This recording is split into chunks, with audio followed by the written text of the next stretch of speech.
پہلی بنیادی جو نظام انصاف اور نظام عدل اسلام کا ہے، جس کو اسلام جس کی تصور پیش کرتا ہے، وہ یہ ہے کہ اسلام کا نظام عدل وہ آسمانی تعلیمات پر مشتمل ہے۔ دنیا کے جتنے مفکرین، جتنے نفسیات کے جاننے والے اور اسی طرح جتنے بھی دانشور ہوں، وہ کوئی قانون بنائیں، لیکن اس میں کچھ نہ کچھ ان کے جذبہ اور ان کے خواہشات بھی کار فرما ہوتے ہیں، یا تمام کے تمام مفکرین بھی مل بیٹھیں تو وہ ایسا کوئی قانون پیش نہیں کر سکتے کہ تا دیر یا تا قیامت اس میں کوئی رد و بدل نہ ہو سکے۔ لیکن اسلام کی جو تعلیمات ہیں، اسلام نے جو نظام عدل پیش کیا ہے، اس کی تعلیمات وہ اللہ تبارک و تعالیٰ کی جانب سے ہے۔ اللہ رب العزت ازل سے ابد تک ہیں، تو اللہ رب العزت کے قوانین بھی ازل سے ابد تک کے لیے ہوں گے، اور اللہ رب العزت اپنی مخلوق کے لیے وہ تمام قوانین جو رہتی دنیا تک نافذ العمل ہو سکتے ہیں اور ان میں ان کی فلاح اور بہبود کار فرما ہو سکتی ہے، اللہ تبارک و تعالیٰ نے اپنے قرآن میں اور رسول اکرم صلی اللہ علیہ وسلم نے اپنے تعلیمات میں وہ نظام پیش کیا ہے۔ اور دوسری خصوصیت اسلامی نظام عدل کی یہ ہے کہ وہ ہر فرد کی حقوق کی ضمانت دیتا ہے۔ رسول اکرم صلی اللہ علیہ وسلم کی تعلیمات میں بھی ہر فرد کی حقوق کی ضمانت ہے، اور اللہ تبارک و تعالیٰ نے بھی خود قرآن مجید میں ارشاد فرمایا ہے، ان اللہ یأمرکم ان تؤدوا الامانات الی اہلہا واذا حکمتم بین الناس ان تحکموا بالعدل، کہ اللہ رب العزت تمہیں یہ حکم دیتا ہے ان تؤدوا الامانات الی اہلہا، کہ تم امانتوں کو امانت والوں تک پہنچا دو، واذا حکمتم بین الناس، جب تم لوگوں کے درمیان فیصلہ کرنے لگ جاؤ تو ان تحکموا بالعدل، تو عدل و انصاف کے مطابق فیصلہ کر لو۔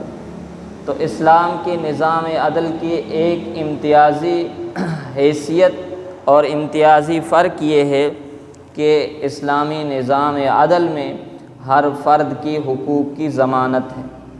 تیسری بنیادی امتیازی اسلام کا نظام عدل یہ ہے میرے محترم بھائیو اور دوستو، کہ اسلام نے تمام فرق کو عدل و انصاف کی وجہ سے تمام فرق کو مٹا دیا۔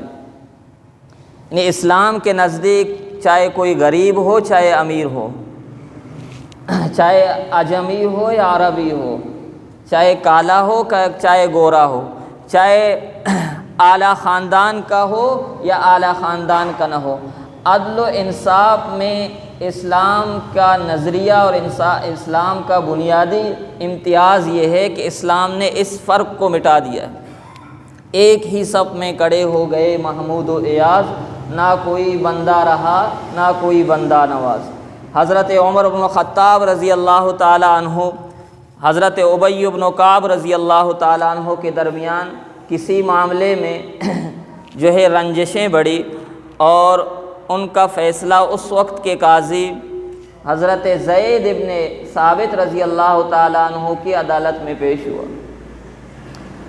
جب امیر المومنین تھے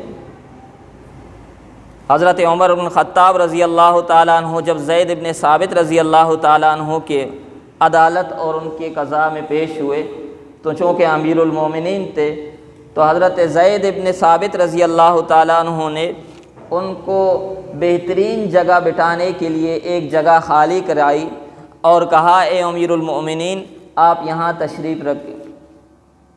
تو اس پر حضرت عمر بن خطاب رضی اللہ تعالیٰ عنہ نے جو جملہ ارشاد فرمایا، کہا، اے زید ابن ثابت، میں نے آپ کو قاضی اور آپ کو جو ہے جج بنایا ہے، آپ نے یہ سب سے پہلا جرم کیا ہے، ظلم کیا ہے کہ آپ نے دو خصموں کے درمیان جو آپس میں مدعی اور مدعا علیہ ہیں، آپ کی عدالت میں پیش ہوئے ہیں، آپ نے دو خصموں کے درمیان برابری نہیں رکھی اور میرے لیے آپ نے اعلی جگہ اور بہترین جگہ بیٹھنے کی فرمائش کی۔ سب سے پہلا آپ نے ظلم یہ کیا۔ چنانچہ اس کے بعد حضرت عمر بن خطاب رضی اللہ تعالیٰ عنہ خود اٹھے اور حضرت ابی بن کعب رضی اللہ تعالیٰ عنہ کے ساتھ بیٹھے اور اس کے بعد کہا کہ اب جو ہماری بات سن کر فیصلہ آپ نے کرنا ہے تو کر لیجیے۔ شاہ غسان نے جب ایک عام بندے کو طواف کے دوران تپڑ مارا، وقت کا بادشاہ تھا، لیکن حضرت عمر بن خطاب رضی اللہ تعالیٰ عنہ نے اس کو بھی اپنے عدالت میں کھڑا کر کے کہا کہ یہ عمر بن خطاب کا جو ہے عدل ہے، آپ تیار ہو جائیں، آپ کو اس کے بدلے میں وہی مزدور اور وہی عام بندہ اس کے بدلے میں آپ کو تپڑ مارے گا۔ پنجابی میں ایک کہاوت میں پڑھ رہا تھا، ہل لمبا ڈالنا، اس کا ایک مشہور واقعہ ہے۔ ہل کہتے ہیں جو ایک زراعتی آلہ ہے، میں بلوچ اوشنتے ننگارا، جو بیل وغیرہ کے ذریعے زمین کو جوتتے ہیں، اس کو کہتے ہیں ہل۔ تو کچھ لوگ آئے ایک مولوی صاحب کے پاس، قاضی صاحب کے پاس، کہا کہ اگر فلاں سے ایک جرم ثابت ہو جائے، اس طرح کا کوئی جرم ثابت ہو تو اس کی سزا کیا ہے، اس کی سزا کیا ہے؟ تو مولوی صاحب نے، اس قاضی صاحب نے یہ کہا کہ یہ جو حل ہے، حل اس کو کڑا کریں، اتنی روٹیاں پکائیں کہ وہ کڑے حل تک پہنچ جائیں، پھر یہ روٹیاں جو ہے اب تقسیم کر دیں، تو یہ اس جرم کی سزا ہے۔ تو کہا مولوی صاحب وہ جو جرم ہوا ہے آپ کے بیٹے سے ہوا ہے۔ کہا پھر حل کو جو ہے لمبا بھی آپ کر سکتے ہیں، یعنی حل کو لمبا کریں اور اتنی روٹیاں پکائیں، اور روٹیاں پھر جو ہے صدقہ کریں، یعنی دوسروں کے لیے کوئی اور کہ اتنی روٹیاں پکائیں، اس کو کڑا کر کے وہاں تک روٹیاں پہنچ جائیں، پھر اس کو صدقہ کریں، تو یہ جرم کی سزا ہے۔ لیکن جب اپنی بیٹے کی باری آ جائے، اپنی ذات کی باری آ جائے، تو پھر حل کو لمبا کیا جاتا ہے اور کہا اتنا جو ہے آپ روٹیاں پکائیں اور اس کے بعد اس کو صدقہ کریں۔ لیکن اسلام کا نظام عدل کیا ہے میرے محترم بھائیو اور دوستو؟ وہ یہ ہے کہ چاہے امیر ہو، چاہے غریب ہو، چاہے اعلیٰ خاندان کی ہو، چاہے وہ اعلیٰ خاندان کی نہ ہو، انصاف کی باری آ جائے تو رسول اکرم صلی اللہ علیہ وسلم کا وہ تاریخی جملہ ہے کہ جب لوگ ایک فاطمہ مخزومیہ کو بچانے کے لیے رسول اکرم صلی اللہ علیہ وسلم کے لاڈلے حضرت اسامہ کو بطور سفارشی پیش کرتے ہیں کہ اسامہ آپ کی بات رسول اکرم صلی اللہ علیہ وسلم نہیں ٹالیں گے، آپ جا کے آپ حضرت رسول اکرم صلی اللہ علیہ وسلم سے فاطمہ کے متعلق جو ہے سفارش کر لیں تاکہ فاطمہ کا ہاتھ چوری کی وجہ سے کٹنے سے بچ جائے اور ہمارے خاندان کا جو ہے وہ ناک نہ کٹے۔ حضرت اسامہ رضی اللہ تعالیٰ عنہ رسول اکرم صلی اللہ علیہ وسلم کے سامنے پیش ہوتے ہیں۔ جب رسول اکرم صلی اللہ علیہ وسلم ان کی یہ بات سنتے ہیں تو رسول اکرم صلی اللہ علیہ وسلم غصہ ہو جاتے ہیں اور فرماتے ہیں اتشفعوا حدا من حدود اللہ، آیا اللہ کے حدود میں تم سفارش کرنے لگو؟ پہلے لوگ اس لیے ہلاک و برباد ہوئے کہ جب ان میں سے کوئی امیر اور بڑا کوئی گناہ کرتا تو اس کو چھوٹ دیا جاتا، لیکن جب کوئی غریب اور نچلے طبقے کا کوئی بندہ اس طرح کا گناہ کرتا تو اس کو سزائیں ملتی۔ اور یہ محمد صلی اللہ علیہ وسلم کے جو ہے قانون ہے۔ یہاں تو رسول اکرم صلی اللہ علیہ وسلم نے یہ جملہ ارشاد فرمایا کہ یہ تو فاطمہ مخزومیہ ہیں، اگر اس طرح کا کوئی جرم بالفرض والمحال فاطمہ بنت محمد کے ہاتھ میں ہوتی تو محمد صلی اللہ علیہ وسلم اس کا بھی ہاتھ کاٹ لیتا۔ تو تیسری بنیادی اور امتیازی فرق اسلام کا نظام عدل یہ ہے میرے محترم بھائیو اور دوستو کہ اس نے فرق کو مٹا دیا ہے، امیر اور غریب کا فرق، کالے اور گورے کا فرق، اور اسی طرح اعلیٰ خاندان اور ادنا خاندان، اس کا فرق اسلام نے مٹا دیا۔ اور اسلام کا بنیادی نظام عدل بھی یہی ہے کہ اسلام امیر اور غریب کے درمیان فرق کو ختم کر لیتا ہے۔ ایک لطیفہ مشہور ہے تو اچھا لطیفہ نہیں، لیکن ہمارے نظام عدل کا بنیادی ڈھانچہ بالکل اسی طرح، بلکہ یہ تو ذاتی، میں اپنے ایک دوست ہے 1.5 سال سے اوپر ہو گئے، اس کی ایک موٹر سائیکل چوری ہو گئی تھی۔ سال پہلے ایک موٹر سائیکل چوری ہو گئی تھی اور 2 دن بعد چور بھی پکڑا گیا، وہ موٹر سائیکل بھی برآمد ہوئی۔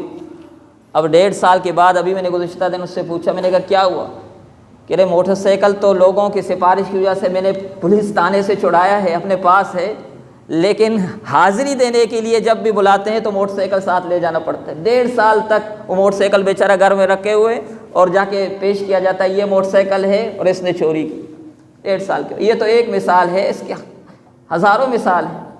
اور پھر ہم یہاں روتے ہیں، خصوصاً ہمارے بلوچ بھائی روتے ہیں کہ جو مسخ شدہ لاشیں ہمیں ملتی ہیں یا لوگ جو ہے غائب کیے جاتے ہیں، ان کی کیسیں کیوں نہیں سنی جاتی؟ تو یہاں تو ایک موٹر سائیکل کے لیے جو ہے 1.5-2 سال تک جو ہے لوگ چکر لگاتے ہیں عدالتوں کا، تو آپ تو بڑے جو ہے کہہ رہے ہیں۔ ہمارا نظام عدل کی مثال وہی ہے کہ ایک شخص جو ہے ایک ذبح کی ہوئی مرغی والے کو دے کر گیا اور کہا کہ اس کو آپ کاٹ لیں، میں ابھی آدھے گھنٹے میں آتا ہوں۔